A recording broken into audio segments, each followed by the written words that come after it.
Thank you. Good. Well, thanks very much for inviting me to speak. And in line with the idea of new thinking in economics, I want to present the proposal for basic income in the context of flying some kites of new ideas, which I invite you to shoot down. And the advantage I have over other speakers is that I have no reputation to lose if I'm wrong. So, yeah, I'd like to talk about the macroeconomics of basic income and sovereign money, but I want to rethink or suggest some rethinking of income and money and the role of technology. So my first call or plea, if you like, or cri de coeur, is for technology and its role in the economy to become more incorporated in standard economic theory. You know, Marx and Keynes both make passing references to technology in their works, but there is no formal consolidation of the role of technology in economics, because I spent most of my consulting career looking at the impact of technology in various industries and on various national economies. So I have on the left there a brief idea of how an integrated economy would include nature, technology, employment, income, money, and of course economic outcomes. So the call on the right there to incorporate technology into economic theory is for these reasons, because it clearly invents a myriad of products and services for consumption. So it drastically affects the consumption opportunities and the consumption function. Secondly, it radically alters the capital labor production function, you know, in favor of capital input and to reduce labor input by the automation which technology makes available. Thus affects employment and labor income, a point I'll go on to make, which generates an argument for basic income. Overall, its productivity is what delivers prosperity. And in internet technologies, the information flows that are available to us all now massively enable optimization of transactions and just the effect of transactions. You know, you buy your railway ticket or whatever else it is. So technology has got huge impacts on economic structures, on economic outcomes, and yet is underrepresented in the body of economic theory, apart from contributions from the late Nathan Rosenberg, working in California in his 1992 book, Technology and the Wealth of Nations, and Giovanni Dossi in his 1988, Technical Change in Economic Theory. So, you know, there are some publications out there, but it's not massively noticeable. So I look at dysfunctionality in the present economic paradigm, and we are all aware of these dysfunctionalities, and I've sectioned them there in terms of income and debt. So we see inadequate income in the economy. We see the phenomenon of in-work poverty, which of course is a demonstration of the fact that work and wage and full employment, which have always been the policies since in the second half of the 20th century, which we hoped would deliver adequacy of income, are now failing to do so because we have in-work poverty. We're facing low pay, we're facing massive inequality, not only generally in society, but also, as we know, within the workplace. So senior executives are remunerated in the millions, and the people on so-called bullshit jobs are getting 20,000 or less to live on. So there's massive inequality. Full employment is now failing to deliver adequate income, because the argument that's often made for, against basic income is that, well, we have full employment, but we don't have adequate delivery of household income. And at the same time, we have excessive debt. We've got excessive debt both in terms of household debt and in terms of national debt, with national debt figures, as we've seen in the recent presentation, exceeding 100% of GDP, and in the case of Japan, hitting 265% of GDP.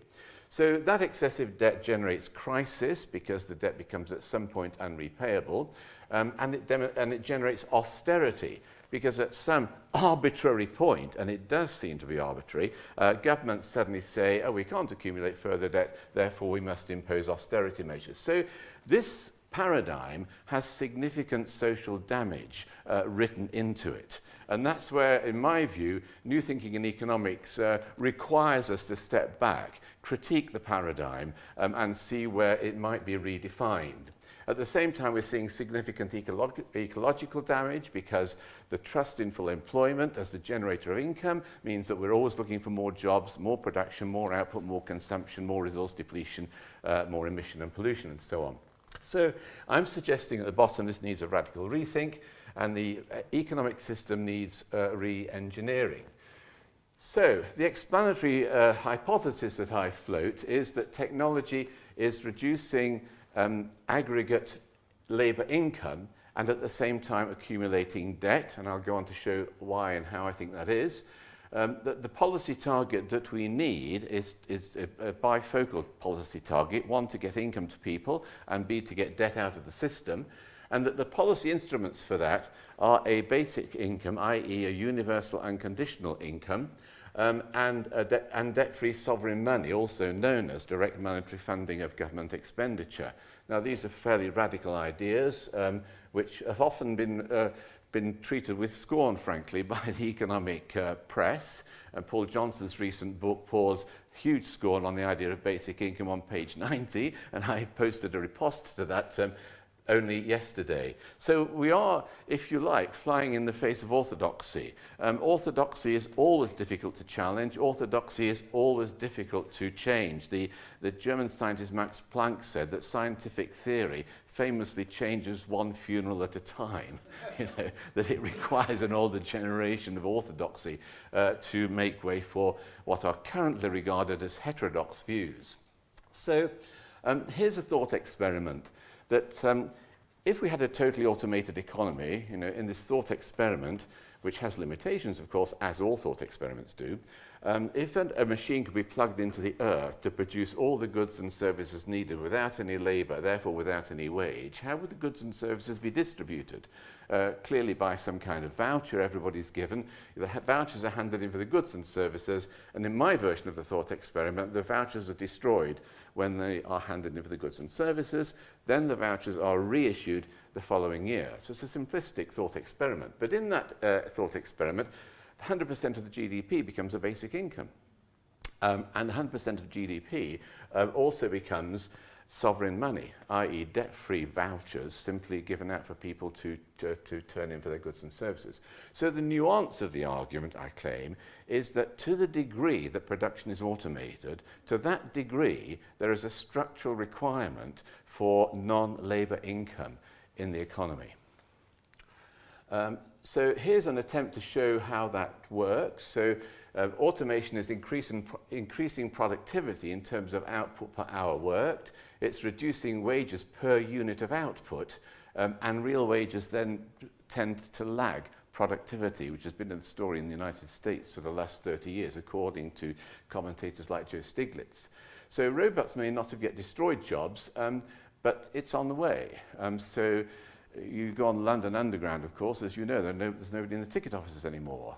The increasing number of services when you encounter nobody, they're automated. And the argument is that, number one, this is sucking income out of the economy. Number two, it's bifurcating employment to high-pay specialty jobs and low-pay bullshit jobs and driving inequality. And number three, that alongside that, it's reducing labour bargaining power.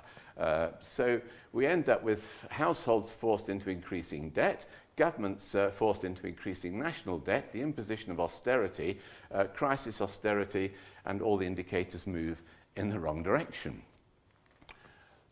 Here's some empirical evidence on income, that labour income declines consistently versus consumer expenditure from the whole post-war period. So that's tracking consumer expenditure and labour income inexorably over a very long run period, showing that consumer disposable income becomes increasingly inadequate to fund consumer expenditure. Therefore, other sources of income, whether they're pensions, dividends, welfare benefits, or worryingly, household debt, are making up that gap. Joe Crisp, who's with us, is going to be presenting later some work that we've done together at the Institute for Policy Research at the University of Bath, seeking to examine this claim that technology is reducing the labour share in the economy. I've given the link there, and of course I'll leave the presentation to Joe later. Turning to the ontology of money. So what I said so far is trying to address the ontology of income, i.e. that it is no longer in print derived so much from work and wage. If we look at the ontology of money, we can see in these familiar pictures that debt has been booming everywhere. So the top one there is UK household debt over that period of time. Second one on the top is EU national debt, with the average there just under 100% in the EU. And on the right is OECD countries' debt, with, of course, the famous mega example of Japan. Japan having 265% of its GNP as its national debt. And as most commentators, Adair Turner, Joe Stiglitz, and so on have said, this debt is unrepayable. You know, you cannot repay 265% of your GDP. And therefore, the concept of it as debt is, I would claim, illusory, is a delusion. And therefore, we need to think about redefinitions of the financial flows and redefinition of the concept of money. So the bottom graph here says, again, as your presentation showed, that in low-income countries, economies, they are actually denied debt, is the way I would phrase it. And so in this scatter diagram here, which is debt to GDP ratio along the x-axis and GDP per capita along the y-axis, I mean, this is a fairly simplistic diagnosis at this moment in time, but the implication is that in order to be a wealthy economy, you need a high debt to GDP ratio. And of course, all Western economies have breached the Maastricht 60% criterion a long time ago.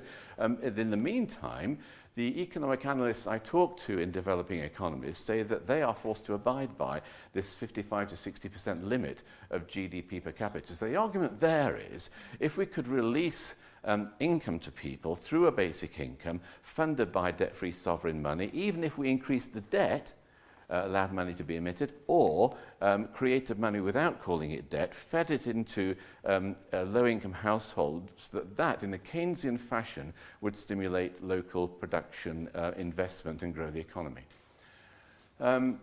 So here's my claim on the debt delusion. So I'm slightly borrowing Stephanie Kelton's phrase, which she calls the deficit delusion.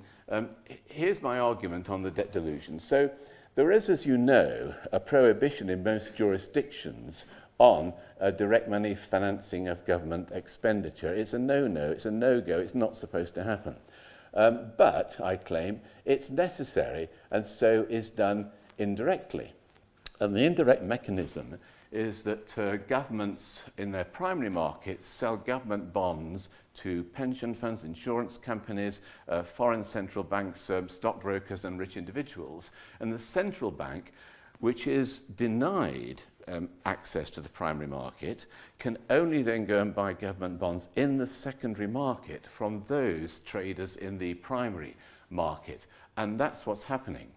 To the extent that in the UK, at the bottom line says, the Bank of England owns £875 billion worth of government debt. 40 to 50% worth of government debt is held by the central bank. But since the government owns the central bank, or in the case of the US, the Fed is not owned by the Treasury, in fact, but is required to pay all its surpluses to the Treasury, then the argument is that this is equivalent to zero net debt. Because the central bank is owned by the same government. Of course, there is an accounting convention that when the central bank creates money, this is written as a debt assumption. That is current practice, forced by the assumption of double entry accounting at the point of money creation. My claim is that whilst that's the case, that it is not necessarily so. It doesn't have to be accounted as debt. This is simply an accounting convention which is restrictive and unnecessary. The other byproduct of this system is that it gives huge risk-free margins to traders in the primary market. So all the pension funds, insurance companies, stockbrokers and so on who bought the $875 billion of government debt in the primary market and then sold it on to the Bank of England enjoy a risk-free margin for doing nothing. Now, one of the senior FT writers said to me at lunch a couple of weeks ago, oh, yes, but it's not a very big percentage that they make. But as I said, you don't need a very big percentage on 875 billion for it to create, frankly, a national scandal. So, and of course, then this accumulates unrepayable national debts, which nevertheless impose interest financing, currently working its way towards £100 billion a year in the UK for paying the interest cost on the debt, and the imposition of austerity policy. So my argument is that debt-free sovereign money exists. It is actually the case currently, and I'm proposing that we should recognise it and shift it from being de facto to being de jure. Moving into basic income, and quickly, the claim has always been that UBI is either too small to be meaningful or too large to be affordable, a claim made by the famous John Kay. And of the funding options for basic income, running from revenue neutrality to the wealth tax, land tax and eco taxes, each of which I think have their qualifying critique, i.e. wealth taxes are very difficult to manage and have been withdrawn where they've been implemented. Land tax, we're no longer an agricultural economy and it doesn't take tax from the most profitable companies. Eco tax should reduce pollution and not raise funds. So we're into the concept of funding money, funding a basic income by debt-free sovereign money. The only way to deliver the adequate basic income, consistent argument from the thought experiment, and the pilot has been delivered by the COVID economy, because in the UK furlough scheme, we paid £24,000 a year to 3 million people, costing £69 billion, all of which was funded within that Bank of England purchase of £875 billion of government debt. So my claim is, this is, of course, an unwelcome pilot, because it was a result of COVID, but nevertheless a pretty compelling pilot exercise in favour of the argument. So it does get income to people and debt out of the economy, and that has been run in models by Cambridge Econometrics, which Chris is going to present in his presentation.